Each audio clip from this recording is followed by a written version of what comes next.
నమస్తే మిత్రులారా, నేను మీ జర్నలిస్ట్ శంకర్ని. రాష్ట్రంలో ఒక ఊహల పల్లకిలో కొంతమంది తేలాడుతూ ఉన్నారు. కొంతమంది కాంగ్రెస్ ఎమ్మెల్యేలు, కాంగ్రెస్ ఎమ్మెల్సీలు మంత్రి పదవులు వస్తాయన్నటువంటి ఊహల పల్లకిలో తేలాడుతూ ఉన్నారు. రేపో మాపో క్యాబినెట్ విస్తరణ జరుగుతుందని చెప్పేసి మీడియాలో కూడా బాగా చర్చ నడుస్తూ ఉన్నది. నిన్న రేవంత్ రెడ్డి గారు కూడా నీతి ఆయోగ్ కార్యక్రమంలో పాల్గొనడానికి ఢిల్లీకి పోయి కార్యక్రమంలో పాల్గొని దాని తర్వాత మోడీని కలిసి దాని తర్వాత పార్టీ నాయకులను, ముఖ్య నాయకులను కలిసి వచ్చారు. అయితే రేవంత్ రెడ్డి గారు రాహుల్ గాంధీని కూడా కలుస్తున్నటువంటి అవకాశం ఉన్నదని చెప్పేసి వార్తలు వచ్చినాయి. కానీ రాహుల్ గాంధీ మాత్రం ఆయనకు అపాయింట్మెంట్ ఇవ్వలేదు. అదే పిసిసి అధ్యక్షునితో మాత్రం 2-3 సార్లు కలిసిండు. అయితే కొన్ని పత్రికలేమో ఇప్పుడు క్యాబినెట్ విస్తరణ ఇప్పుడు ఉండదు, ఇంకా కొంతకాలం ఆలస్యం అయ్యేటువంటి అవకాశం ఉందని చెప్పేసి కొన్ని పత్రికలు రాసినాయి. కొంత ఢిల్లీ నుంచి వస్తున్నటువంటి సమాచారం ఏంటంటే ఏం లేదు, తప్పకుండా క్యాబినెట్ విస్తరణ అవుతుంది. కాకపోతే రేవంత్ రెడ్డి అలిగిండంట. ఎవరి మీద? రాహుల్ గాంధీ మీద, కాంగ్రెస్ అధిష్టానం మీద అలిగిండంట. ఎందుకు అంటే రేవంత్ రెడ్డి ఒక 4 పేర్లను సూచించిండు.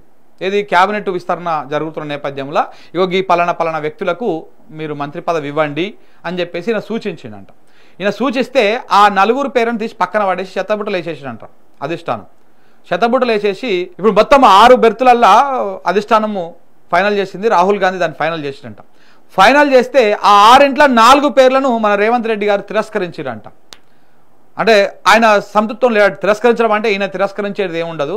అది ఏఐసిసి ఏది ఫైనల్ చేస్తే వాళ్ళు కాగితం మీద ఎవరి పేరు రాసిస్తే వాళ్ళే ఇక్కడ మంత్రిగా ప్రమాణ స్వీకారం చేస్తారు. సో కాబట్టి ఈయనకు నచ్చడం లేదనమాట. ఆ 4 పేర్ల మీద ఈయన అసంతృప్తిగా ఉన్నాడు. ఒకటి వాకిటి శ్రీహరి, ఇంకొకటి విజయశాంతి, ఇంకొక 2 బీసీ సామాజిక వర్గం సంబంధించినటువంటి వాళ్ళు. ఇట్లా కొన్ని పేర్లని వాళ్ళు సూచిస్తే ఆ పేర్ల మీద అసంతృప్తిగా ఉన్నాడంట. కొంతమంది ఈయనకి ఎప్పుడు వెనకాల ఉండి జేజేలు కొట్టి ఈరుడు సూర్యుడు అని పొడిగేటువంటి కొంతమంది ఎమ్మెల్యేల పేర్లని ఈయన సజెస్ట్ చేస్తే అవి తీసుకుపోయి శతబుట్టలు వేసారంట ఏఐసిసి నాయకులు. సో దాంతో ఈయననే అధిష్టానం ఇచ్చినటువంటి లిస్టు కొంత అసంతృప్తితో ఉన్నాడంట. అయితే ప్రధానంగా క్యాబినెట్ విస్తరణ జరిగేటువంటి అవకాశం అయితే కనపడుతుందని చెప్పేసి మా ఢిల్లీ వర్గాలు చెప్తా ఉన్నాయి. కానీ ఇప్పుడు కొంతమంది పేర్లు బాగా ప్రధానంగా వినపడుతున్నాయి. పేర్లే కాదు, వాళ్ళ హోదాలు కూడా వినపడతా ఉన్నాయి. అయితే విజయశాంతి ఉన్నది కదా, ఎమ్మెల్సీ ఈ విజయశాంతి, ఆమె బేసిక్గా ఆమెకు ఎమ్మెల్సీ రావడం కూడా అనూహ్యంగా తెర మీదకి వచ్చింది. ఆమె చక్కగా పోయి బెంగళూరులో ఖర్గే దగ్గర కూర్చొని ఎమ్మెల్సీ తీసుకొని హైదరాబాద్కి వచ్చింది. ఇప్పుడు మంత్రి పదవి కూడా డైరెక్ట్ ఢిల్లీ వయా బెంగళూరు ద్వారా ఆమె మంత్రి పదవి కూడా తీసుకుంటున్నది. ఆమె రాష్ట్రానికి హోంశాఖ మంత్రి కాబోతుంది. రేవంత్ రెడ్డికి ముక్తాడేయాలంటే ఇలాంటి బలమైనటువంటి ఒక నాయకురాలు, ప్లస్ ఉద్యమంలో కీలకంగా ఉన్నటువంటి వ్యక్తి, ఆమె కేసీఆర్తో పాటు పనిచేసినటువంటి వ్యక్తి. ఆమెకు ఎమ్మెల్సీ ఇవ్వడమే కొంత బీఆర్ఎస్కు ఒక దెబ్బ లాంటిది. ఎందుకంటే ఆమె మీద విమర్శలు, ఆరోపణలు చేయడం అంత ఈజీగా ఏం కాదు. ఆమె కేసీఆర్తో కలిసి పనిచేసింది, ఉద్యమంలో ఉన్నది, కొంత నిఖార్సుగా ఉంటుంది. కాబట్టి ఆమెకు హోంశాఖ మంత్రి ఇస్తే ఇక్కడ రేవంత్ రెడ్డి దూకుడికి, దుందుడుకుతనానికి, ఈయన ఒంటెత్తు పోకడలకు, ఈయన బీజేపీకి అనుకూలంగా వ్యవహరిస్తున్నటువంటి ఆరోపణలకు కొంత డ్యామేజ్ కంట్రోల్ అవుతుంది. ఆయన ఎట్లా బీజేపీకి అనుకూలంగా వ్యవహారం చేస్తూ ఉంటాడు. ఆయన నిర్ణయాలు అన్నీ కూడా బీజేపీకి అనుకూలంగానే ఉంటాయి కొన్ని. సో కాబట్టి ఇవన్నీ కూడా కొంత కట్టడి కావాలంటే విజయశాంతి లాంటి వ్యక్తిని హోంశాఖ మంత్రి చేయాలి, హోం మంత్రిని చేయాలనేటువంటి అభిప్రాయంతో కేంద్ర పార్టీ కాంగ్రెస్ అధిష్టానం ఉన్నట్టుగా తెలుస్తూ ఉంది. ఆమెకు కీలకమైనటువంటి పదవి ఇచ్చేటువంటి అవకాశాలు కనపడతా ఉన్నాయి. దాంతోపాటు వాకిటి శ్రీహరికి కూడా ముదిరాజు సామాజిక వర్గం నుంచి ఎవరికి కూడా ఎలాంటి పదవులు లేవు. కాంగ్రెస్ పార్టీ ముదిరాజులను మొదటి నుంచి పెద్దగా వాళ్ళని పట్టించుకోవడం లేదు. బీసీల పేరు చెప్తున్నారు, ముదిరాజుల పేరు చెప్తున్నారు, ఓట్లు వేయించుకుంటున్నారు. కానీ ఉట్టైన ఎన్నికలప్పుడు ప్రచారం చేసి నేను మళ్ళీ వచ్చే నాటికి మళ్ళీ ఎన్నికలు అయిపోయినాక నేను వాకటి శ్రీహరిని మంత్రిని చేస్తా అని చెప్పేసి డైరెక్ట్గా సభల మీద ఎన్నికల ప్రచార సందర్భంగానే ఈయన ప్రకటించడం జరిగింది. ఇది చేస్తే దాని తర్వాత ఎన్నికలు అయిపోయిన తర్వాత రేవంత్ రెడ్డి గారు కనీసం వాటి దిక్కు తిరిగి చూడలేదు, వాళ్ళ పేరెత్తడానికి కూడా కనీసం ఇంట్రెస్ట్ చూపించలేదు ఆయన. సో కాబట్టి ఇప్పుడు ఈ వ్యవహారం అంతా కూడా ఏఐసిసి కానీ అధిష్టానం కానీ చాలా క్లియర్గా అబ్జర్వ్ చేస్తూ ఉంది. దాంతోపాటు కాంగ్రెస్ పార్టీ రీసెంట్గా ఇప్పుడు బీసీ కులగణన కూడా చేసింది. ఈ బీసీ కులగణనకు న్యాయం జరగాలంటే వీళ్ళు నిజంగా నిష్పక్షపాతంగా చేసిరు అని చెప్పేసి అనుకుంటే రేపు క్యాబినెట్ విస్తరణలో బీసీలకు సముచిత స్థానం కల్పించాలి, ఆ న్యాయం చేయాలి. అప్పుడు మాత్రమే అది సాధ్యమవుతుంది.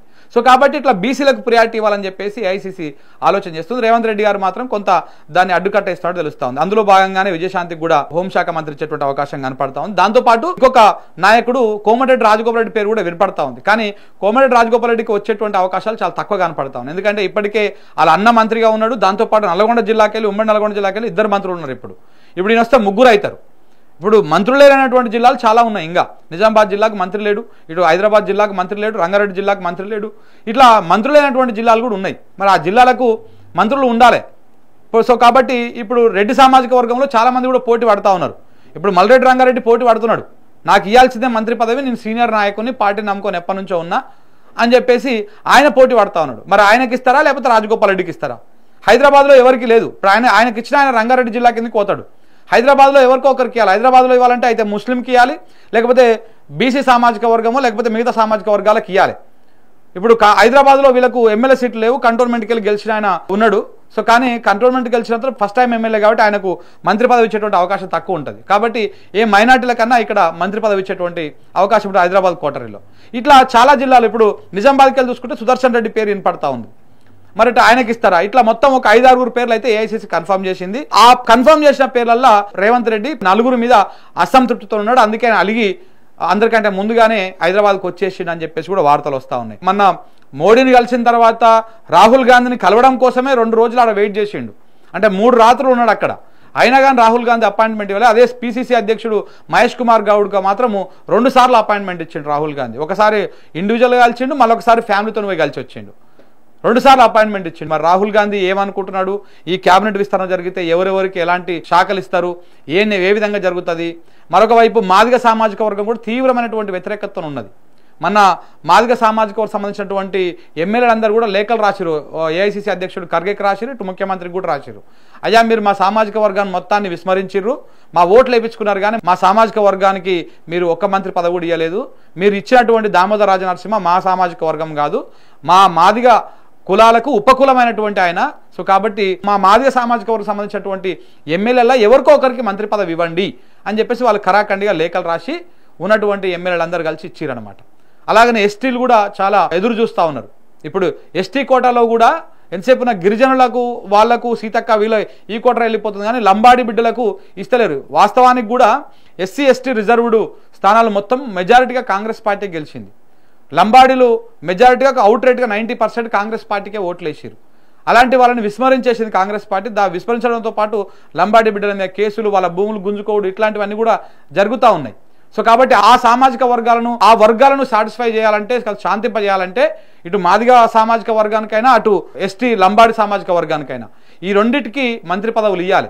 ఇక్కడ మాదిగ సామాజిక వర్గం నుంచే ఎమ్మెల్యేలు లేఖలు రాశారు. కానీ బలమైన ధనవంతుడైనటువంటి గడ్డం వివేక్ కుమార్ లాంటి ఆయన కూడా మంత్రి పదవి కోసం వెయిట్ చేస్తున్నాడు. ఇప్పటికే రేవంత్ రెడ్డికి ఆయనకు పొసగడం లేదు, కొంత అలజడి ఉన్నది. నిన్ననే చూసినాం ఆయన కొడుకు గడ్డం వంశీకృష్ణ మాట్లాడుతూ ఆయన కులం కాదు, డబ్బులుంటే కాదు, కులంని చూసే గౌరవిస్తున్నారని చెప్పేసి కొంత అసంతృప్తి వ్యక్తం చేసిండు. మంత్రి సీతక్క కూడా పక్కనే ఉన్నది. కులాన్ని బట్టి వాళ్ళు అది చేస్తూ ఉన్నారు, మాది తక్కువ కులం కాబట్టి మమ్మల్ని అవమానపరుస్తూ ఉన్నారని చెప్పేసి గడ్డం వంశీకృష్ణ మాట్లాడడం జరిగింది. సో ఇవన్నీ నేపథ్యంలో మరి అన్ని వర్గాలను సాటిస్ఫై చేయాలంటే ఆచితూచి అడిగేయాల్సి ఉంటుంది.